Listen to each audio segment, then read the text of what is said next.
आम जनता गुंडा हुआ करती थी, आज के डेट में पुलिस भी गुंडा हो गई है। अभी आप कैसे कहते हैं कि बंटोगे तो कटोगे, हम कैसे आपके साथ सट के रहें? सट के रहने का नतीजा तो यही है कि हमारे समाज के ऊपर, हमारे लोगों के ऊपर आज अत्याचार हो रहा है कि इनसे बच के बंटोगे, इनसे सटोगे तो कटोगे, बंटोगे तो बचोगे। सटने का नतीजा है भी है। जब तक ईंट के दबाव पत्थर से नहीं देंगे ना, तब तक ऐसी घटना हमारे समाज के साथ, हमारे लोगों के साथ होती रहेगी। मेरा नाम राजाराम बिंद है, वीआईपी पार्टी के राष्ट्रीय उपाध्यक्ष हूँ और पूर्वांचल का प्रदेश अध्यक्ष हूँ। आपके जितने दर्शक देख रहे हैं, आपके चैनल के जितने दर्शक हैं, सभी को मेरे तरफ से प्रणाम है, धन्यवाद है। अभी धर्मेंद्र बिंद के परिवार में आया है, लगभग 24 तारीख को घटना बताई जा रही है। अभी तक आपको क्या समझ में आ रहा है, इस मामले में क्या हो पाया है? देखिए, अभी तो यहाँ के पुलिस ही कन्फ्यूजन में है। मैं तुरंत अभी आप लोग के सामने ही एसपी साहब को फ़ोन लगाया तो बोला कि कितने गिरफ्तारियाँ हुई, तो एसपी साहब कह रहे हैं कि 5 गिरफ्तारियाँ हुई हैं। एसओ साहब से पूछे तो 4 गिरफ्तारियाँ हुई है।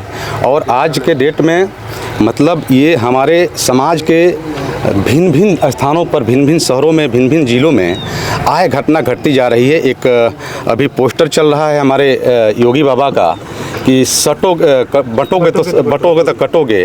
अब आप बताइए कि हमेशा से हमारे निषाद समाज में जितनी उपजातियां हैं, भारतीय जनता पार्टी के वोटर रही है।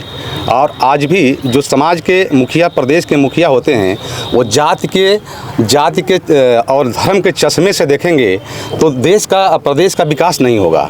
आज जैसे कि आप लोग देखिए, यहीं पर आज पुलिस कस्टडी में, पहले तो हमारे मुख्यमंत्री कह रहे थे कि मतलब क्राइम मुक्त हो गया उत्तर प्रदेश, यहाँ से गुंडे सब खत्म हो गए, लेकिन जगह जगह क्राइम हो रहा है, जगह जगह नए नए गुंडे पैदा हो रहे हैं। अब पहले तो आम जनता गुंडा हुआ करती थी, आज के डेट में पुलिस भी गुंडा हो गई है। अभी पुलिस कस्टडी में 1 महीने के अंदर 3 हत्या हुई है।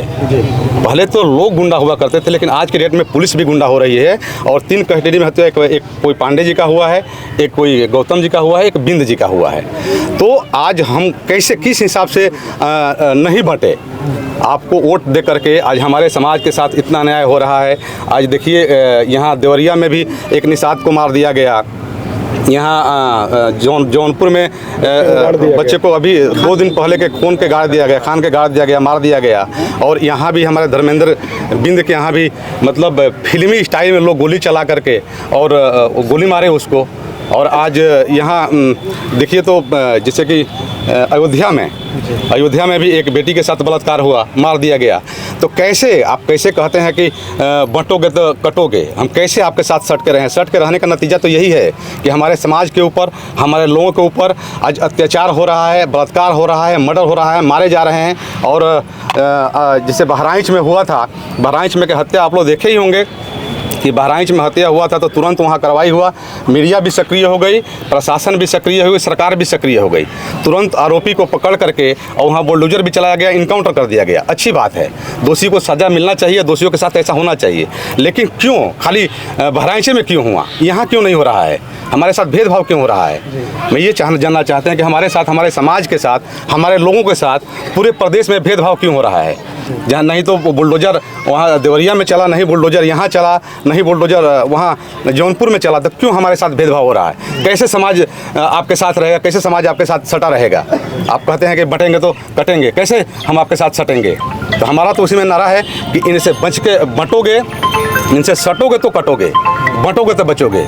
सटने का नतीजा है कि हमारे समाज पर, हमारे लोगों पर अत्याचार हो रहा है, बलात्कार हो रहा है बेटी बहनों का हमारा, और सरकार चुपचाप बैठी हुई है, कोई सुनवाई नहीं हो रहा है। आपके समाज से एक बीजेपी में संजय निषाद जी मंत्री हैं, क्या किस रूप से देखते हैं? देखिए, चूँकि मैं संजय जी के बारे में तो बहुत कुछ नहीं बोलना चाहता हूं, लेकिन फिर भी आप कह देते मैं बता देता हूं। संजय जी, अयोध्या में एक हमारी बेटी का बलात्कार हुआ था और वहाँ का आरोपी मुसलमान था, तो वहाँ पहुँच गए तुरंत।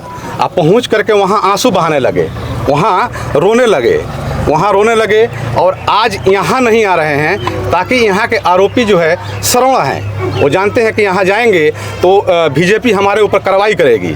तो जिस समाज के बदौलत हम मंत्री हैं, विधायक हैं और उसी समाज की आवाज़ नहीं बनेंगे, हम उसके दुख तकलीफ में नहीं हम पहुँचेंगे, तो ऐसे तो मंत्री को मैं 100 बार कुर्बान करने का कहता हूँ, 100 बार कुर्बान कर देना चाहिए।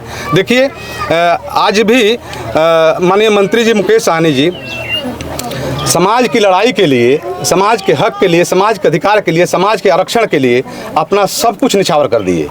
लोग एक चपरासी की नौकरी नहीं छोड़ते हैं, लेकिन मंत्री जी अपना मंत्री पद छोड़ दिए, उनके हमारे 4 विधायक ले लिए गए, उनका Y+ सुरक्षा भी हटा दिया गया, फिर भी आज एकदम डटे हुए हैं समाज के लिए और समाज के कदम से कदम मिलाकर चल रहे हैं।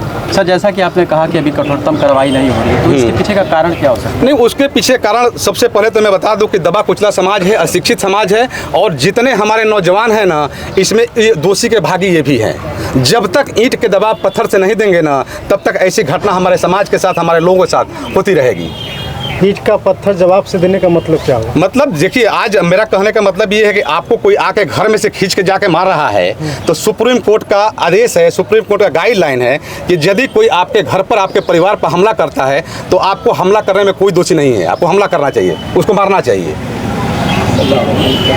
प्रशासन सर क्या उम्मीद करते हैं? प्रशासन से तो अभी देखिए, अभी तक तो मैं अभी बताया ना आप लोगों को, तुरंत ही बताया कि एसपी साहब का जवाब कुछ अलग है, एसओ साहब का कुछ अलग है। एसपी साहब कह रहे हैं कि 5 गिरफ्तारियां हुई है और हमको कह रहे हैं कि आप माहौल को बिगाड़ रहे हैं। मतलब हमारे अपने समाज की बात को, आवाज़ को उठा रहे हैं, तो हम माहौल को बिगाड़ रहे हैं।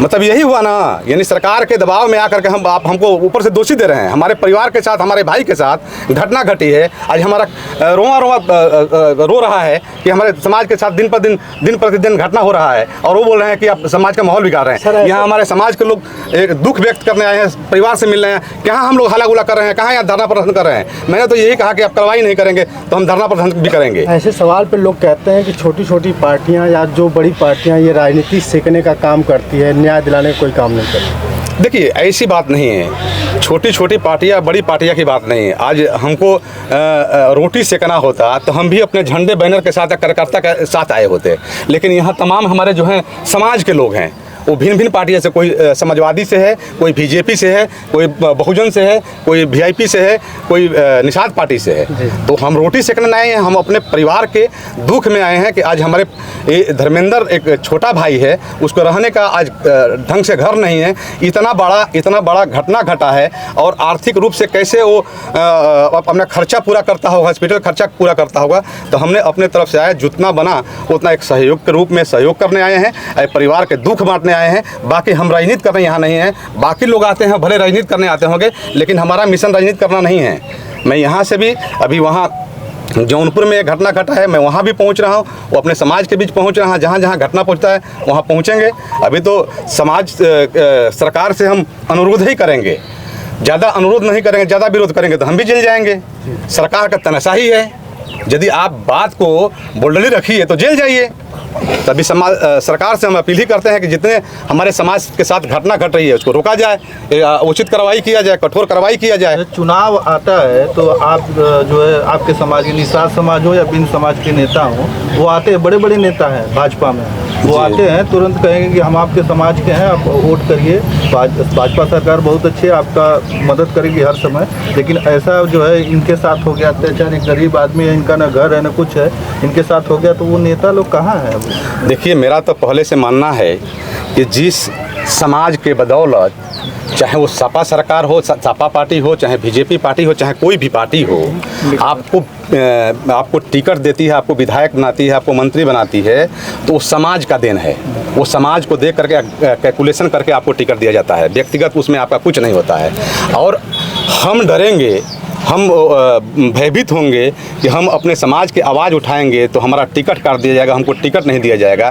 तो ऐसे राजनीति करना भी हमारे हिसाब से बिल्कुल बेकार है कि जो अपने समाज की आवाज़ नहीं बन सके। समाज किस पर भरोसा करे? नहीं, समाज देखिए, समाज भरोसा तो आज समाज अशिक्षित है, और समाज आस्ते आस्ते थोड़ा बहुत पहले से शिक्षित हो रहा है, और समाज पढ़ेगा लिखेगा, और समाज के सही शुभचिंतक है तो समाज जानता ही है कि सही शुभचिंतक कौन है, समाज को भरोसा समाज करेगा।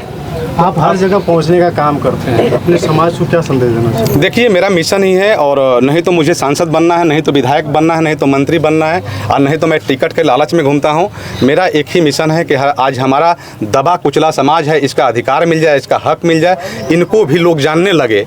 इसके लिए मैं समाज के प्रति हमेशा आकर्षित रहूँगा, अंतिम सांस तक, अंतिम क्षण तक समाज की लड़ाई और समाज के हक की बात करते रहूँगा। क्या जिस परिवार में आए हैं, क्या आपको लगता है न्याय मिल पाएगा आपके आने से? अब देखिए, अब अभी के हिसाब से जैसे एसपी साहब का कुछ स्टेटमेंट अलग है, एसओ साहब का कुछ स्टेटमेंट अलग है। अब न्याय पर क्या भरोसा किया जाए? अभी तक यदि दूसरे कोई समाज का आरोपी होता तो कब का गिरफ्तार हो गया होता, कब का बुलडोजर चल गया होता। लेकिन परिवार के लिए सरकार से क्या मांग करते हैं? नहीं, परिवार के लिए मैं सरकार से मांग करता हूं कि सबसे पहले तो आरोपियों को फांसी की सज़ा हो, आरोपी की फांसी की सज़ा हो। और सरकार से मैं अनुरोध करूंगा कि इस परिवार को रहने का और खाने का व्यवस्था नहीं है तो इलाज कैसे होता होगा, ये घर आप लोग थोड़ा दिखा दीजिएगा कि घर की स्थिति क्या है। तो इस परिवार के रहने खाने का व्यवस्था नहीं है, इतना का आज महंगा, इतना महंगा आज दवा बीरो और ये सब सारी चीज़ें हो गया, मेडिकल हो गया है। यहाँ तो मैं सुना कि ये घर में था, घर में से खींच ले जा करके रोड पर गोली मारा गया।